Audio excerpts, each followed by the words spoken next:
Introducing Vaishnavacharya Pujya Shri Vrajrajkumarji Mahodayshri. Pujya J.J. Shri is a part of the 18th generation of the divine unbroken lineage of Jadaguru Srimat Vallabhacharya Mahaprabhuji, the revered founder of the Pushti Marg, the path of grace. He is also the visionary behind the Vallabha Youth Organization, known as VYO, the first global spiritual youth network within the Pushti Marg tradition, created to guide and inspire young seekers around the world. Welcome, and it is such a joy to have you here today. I'm honestly truly honored and really grateful that you could spend this little time with us today to share your vision and your wisdom also. Thank you so much. You traveled all the way to Kenya. What inspired this journey, and what does this mean for you? I have been in many countries of East Africa, Kenya, Uganda. In past, I've been to Tanzania also. Recently, I went to South Africa. We had a program in Zambia. Met many Indian community people, even local Africans, many youngsters. We had youth sessions also, especially in Kampala, Uganda. It was a good trip. It was a good spiritual journey. Our life has been dedicated only for spirituality, awakening the mankind, and enlightening them with the true knowledge so that they can move forward in the spirituality and get God's support. Amazing. That is so good. Could you tell us a little bit about what is your mission and purpose? As a 18th descendant of Shri Vallabhacharya Mahaprabhuji, who was the 5th Acharya of Sanatan Hindu Vedic Dharma. So there were 5 main Acharyas of Hindu religion. First one was Shankaracharya, then Ramanujacharya, then Nimbarkacharya, Madhvacharya. 5th one was Vallabhacharya Ji. So Vallabhacharya Ji Mahaprabhuji was avatar of Bhagavan Shri Krishna.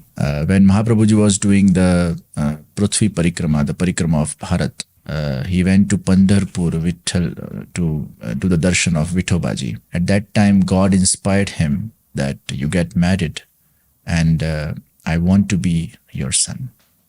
So Mahaprabhuji married, and then second son was Shri Vithalnathji. So from Vithalnathji, 7 sons they delivered, and from those 7 sons, the whole Vallabhkul family, the holy family, came out.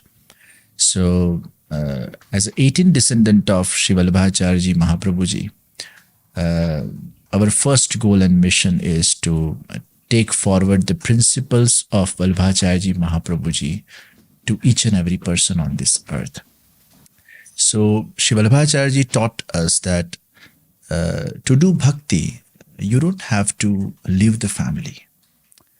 You stay in the family, perform all the duties of the family, perform your social responsibilities, and just make Krishna Bhagavan as a family member of yours. And devote yourself to Shri Krishna. Do the selfless bhakti of Shri Krishna. Whatever karma you do, make it a bhakti, make it seva. Like in Gita, Bhagavan Krishna said, Yat karoshi yadasnasi yad juhosi dadasi yat tapasyasi kaunteya tat kurushva madarpanam. Whatever you are doing, do Krishna seva 24 hours. Even you are bathing. At that time of the snan, because you have to worship Krishna, that making yourself bath is also Krishna service. Taking care of your family is also Krishna service. Nurturing your kids is also Krishna service. Whatever you do, make it a service. And just feel how I can make my Krishna happy by my good deeds. So making a karma as a seva. So Mahaprabhuji gave a siddhant, Krishna seva sada karya. After you worship Thakurji, Krishna, at your house for 1 hour, 2 hours, 3 hours, or for a few minutes, then all day long, you just feel Krishna in your heart as if Bhagavan Shri Krishna is your guiding force. God Krishna is inside you, within you, with you. Always He is as your umbrella and you are in the shelter of Krishna.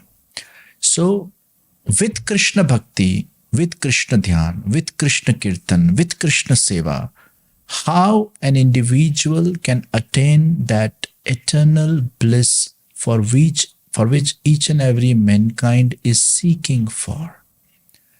To take those people into that direction of spirituality taught by Vallabhacharya Mahaprabhuji. That is the original mission of my life.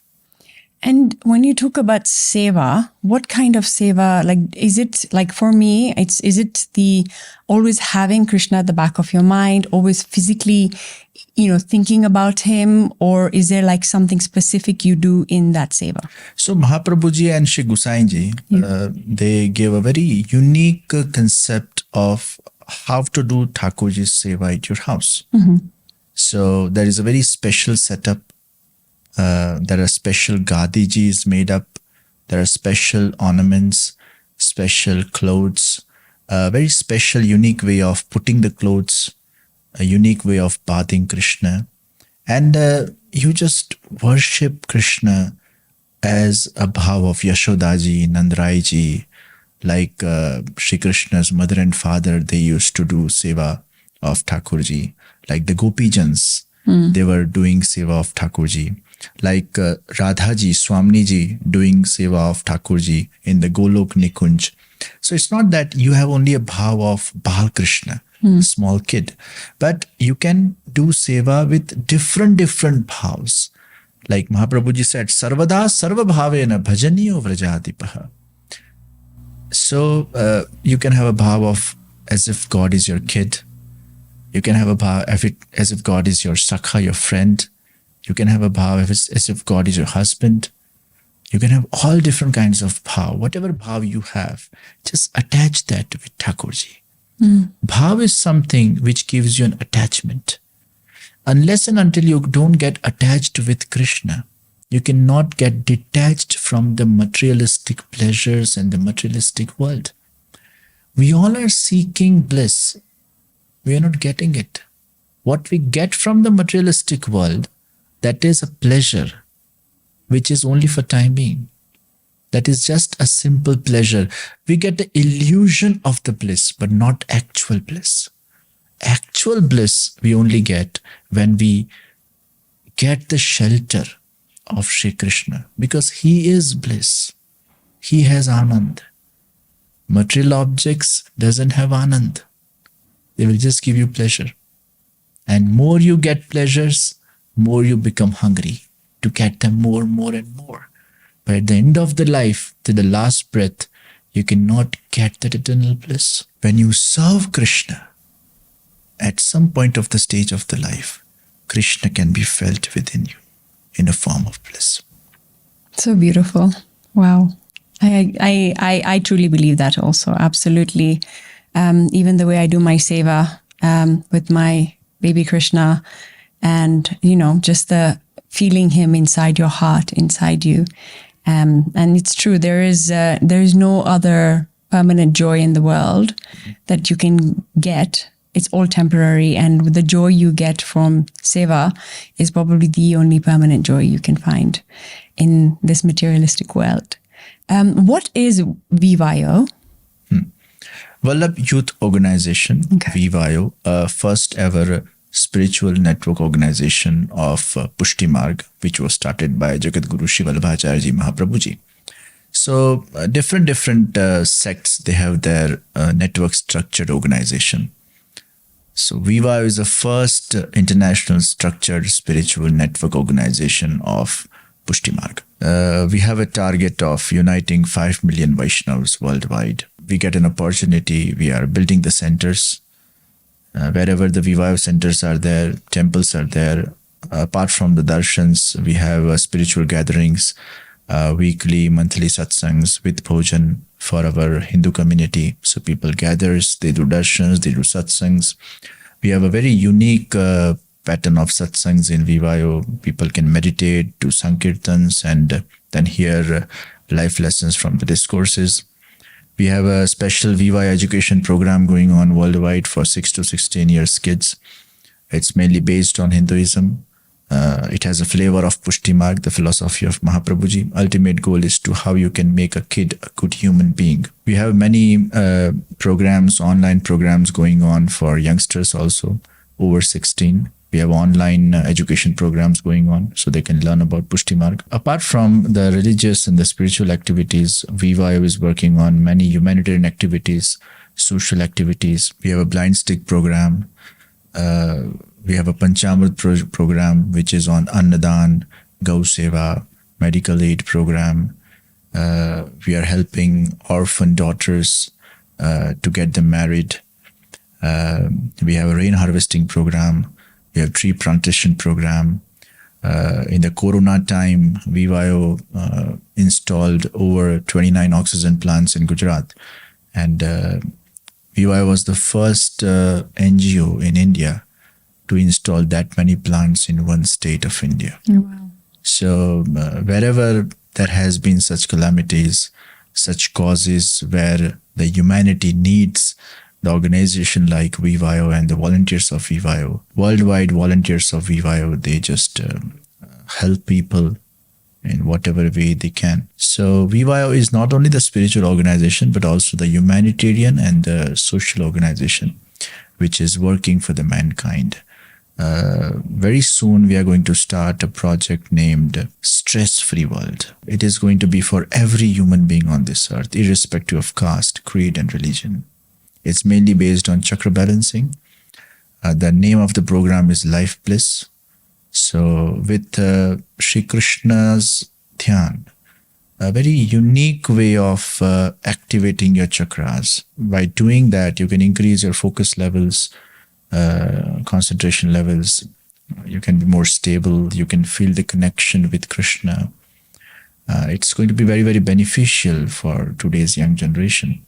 And 3 levels have been made, in which initially there will be a Krishna Yoga breathing exercise, and then we'll make them learn about a sattvic lifestyle, what to eat, what not to eat, how we can use the energies of the whole day, the sattvic energy which you get in the morning time. Sometimes some people just, utilize the morning time just sleeping till 9 a.m., 10 a.m. But a sattvic lifestyle people can live will give them a general knowledge about Hinduism, about spirituality, because Hinduism also teaches you the way of the life, how a mankind, a human can become blissful, how a human can become a good human. So Hinduism makes a human, actually. So all these things will teach to today's generation. We'll have spiritual retreat programs organized in India. Worldwide people can join us for a 7-day program. So many such kind of different activities and such kind of courses we are going to launch in this December, which are going to be a blessings for today's young generation and for all the human beings. There are many people who get very confused with the term religion and spirituality. Would you say there is a difference between those two terms? So religion is what you believe in, what you follow. We follow our main Adi Guru. We follow our Vedic scriptures. Like when you talk about Hindu religion, its main is Sanatan Vedic Dharma, the thought, the philosophy which came out from the Vedic scriptures. And when you believe that, because those all scriptures were spoken by God himself. So God has given us a pathway how to live. God has made a constitution for a human being that what to do, what not to do, do and don'ts, right? Vidhi and nishedh. So like you drive a car, then there are rules and regulations how to drive a car. Same, this body is a car. Yeah. Now, how to drive this car? You need a constitution. So that's what religion is all about. What you follow, what you believe in. So when we believe in Hindu religion, we follow our Vedic scriptures, the holy books which were written by God. So God has only guided us that what is good for you and what is bad for you, what you should do and what you should not do. So it's a constitution. Religion is the whole constitution of a human life. How to behave, how to live, right? So that's religion. Spirituality is when you follow the religion and you become spiritual, when you get connect with the higher energy, who is a supreme soul, from which the soul has come out. Like in Gita, Krishna said that Mamaivansho Jivaloke Jiva Bhuta Sanatana. Spirituality is something you experience. Religion is something you get a foundation to experience something. Like there are the constitution of how to drive the plane. But when you sit in the plane, you experience the plane, the journey. So religion is the foundation. Spirituality is the experience of that journey. Understood? Yeah. So religion and spirituality, that goes together. Hand in hand. Okay. But like now, if somebody was born in a religion that was, they were, should they be practicing that religion? Or let's say they decided to change their religion. Is that a good thing, a bad thing? Because there are many people who are born maybe as Christians and then they decide to become Hindu and they decide to convert. How would you connect those two? These things are, I think, very natural. Yeah. Usually 90% you follow what mother and father has given you in that lineage. If mother and father are religious, if they're strict, they'll make sure that their children are also following proper religion, what they are following, they will carry forward. And even the kids will see, okay, my parents are doing such, okay, I should also do that. So the belief comes in the genetics, the belief comes from the childhood. Sometimes parents are not that much religious. So that's where the kids, and then when they become youngster, because they have not got something from the family. So now they are open to choose anywhere they want to go. So I've seen so many people whose parents were not that much religious, but then they chose their path. Wherever they go, they have selected the pathway of Hindu Dharma also, because they felt that, yeah, this is right. This is Sanatan, most ancient. It's all about which kind of jiva you have. I've seen so many families like that also, that they have got from the lineage, but still at some point of the time they feel, no, this is not right for me. Maybe something else is right for me. And they have, diverted from that direction. So it depends upon what kind of jiva you have. And whatever kind of jiva you have, you will go to that faculty only. The youngsters choose their line. It's so natural.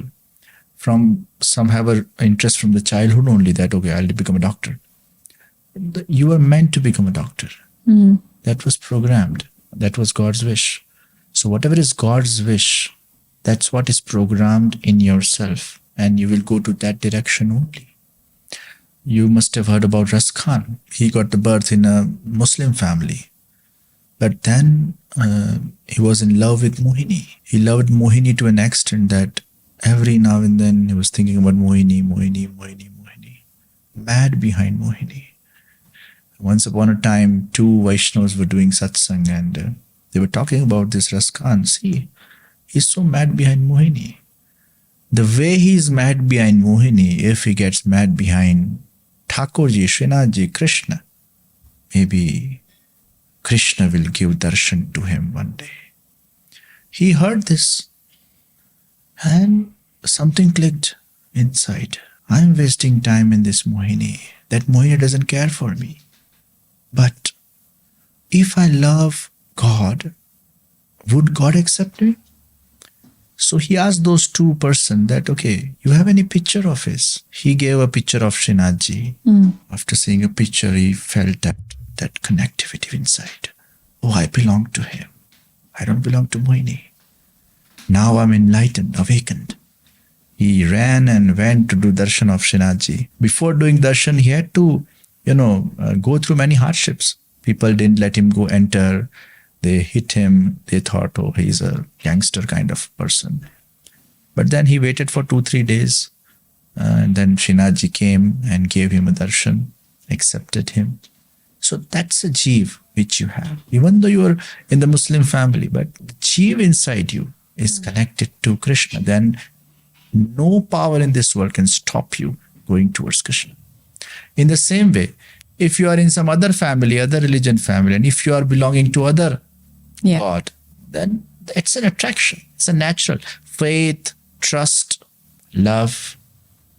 It cannot cultivated by force. It's so natural. Yeah. You meet so many people in the world, but there are few people where you feel the connectivity. Why you say, okay, this is my best friend, or these 5 people I really like a lot. I like their company. Why not others? Because the connectivity is not matched. But there are some souls you feel, okay, I have some past relation with this person. Or maybe I have some relation of God's abode. Or maybe because God wants me to get attached with this person to do some good deeds, that's why this person has come in my life. There are reasons that you meet somebody. It's not that everybody you meet, you go get those feelings. Yeah. You feel some connection. In the same way, you feel some connection with the deity also, with the God also. Initially, you were believing some other God, and then achanak, you come across to Krishna. I've seen so many people, they are, going in front of the shop of Krishna Bhagavan. There are so many idols of Krishna, and they see a big idol of Krishna, and then, so much they feel the connection. There is one Jain family in India. They were totally believing in Jainism. But the wife, what happened suddenly by just looking the idol of Krishna, felt that connection. And she told her husband, oh, please get me this. I want to buy this. And then Krishna came at her house, and she started worshipping it. Via she contacted my office. She came to me with the Thakurji. I made her Thakurji pushed. Then now she's doing so seva with the bhav. Now from a Jain family. Yeah. Now she got connected to Krishna. So it's so natural. So natural. Krishna picks up. It's like Bhagavan is selecting you. We cannot select God. God selects us. The day God selects us, we will feel the attachment with that Krishna or with that God.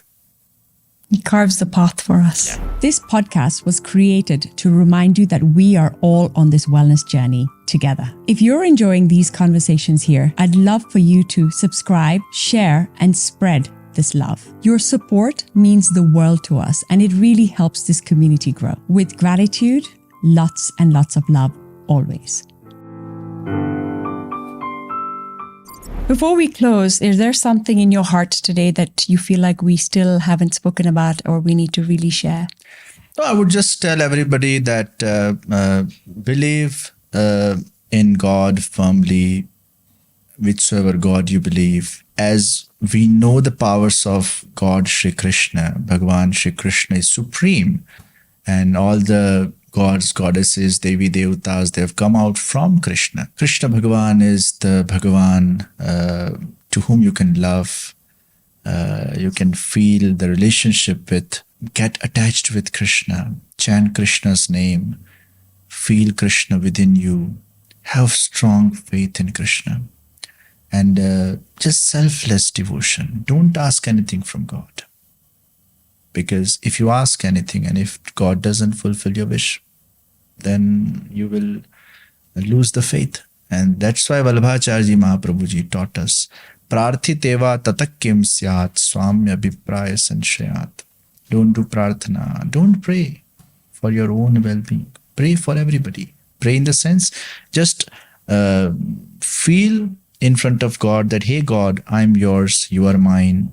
Everybody is yours. The whole world is yours. You are the creator. You are the creation. You are within us. Whatever you will do in our life, that will be for our benefit. You give us sweet or bitter, success or failure. We will take as your grace. We'll stay positive in that. Because whatever you are doing is for goodness of our soul. So always do chant mantras in the morning, do satsangs, do meditation. Never ever misunderstand God. Even though I am doing this bhakti, still why God is giving me pain. Pain is a part of the life. Problems are the part of the life. Ups and downs are the part of the life. So we have to just deal with it. God is testing us. God is testing our faith. Always have this faith that if you have done a good deed, if you are chanting God's name, if you're worshipping God, if you have a strong belief in God, then even though you're getting pain, still have this feeling that today or tomorrow, I will get good results of what good I have done. Sometimes what happens? Even though you're doing good, still you get bad. So you think 10 times, why it's happening such? So when you do good and when bad occurs in your life, that's your past life deed, karma phal, which you are paying off. So when that 10 years of your past life bad karma is going on, in that point of the time, even though you will do good things, the result will be bad. And when past lives good karma deeds are going on in that 10 years, even though you do bad, you still get fruit of it. Nothing happens to you. So you feel, okay, even though we do bad, we get good results. So let continue doing bad. But that's not like that. It's a past life good karma deed. It is spent. So you got a good time. That good time you have to utilize for a good deed, not for the bad deed. So always do good. Always stay positive. Always be happy. Don't work for happiness. Work happily. Don't work for success. Work successfully. And always feel the grace of God in your life. And be in the present. Live in the present. And face the life, whatever it comes, in a positive way. Thank you so much. That was such a powerful ending for us. And I'm so grateful. Thank you so much for being here today. So nice. And it has really been such a joy to have you here, and I've learned so much already. So thank you. Thank you.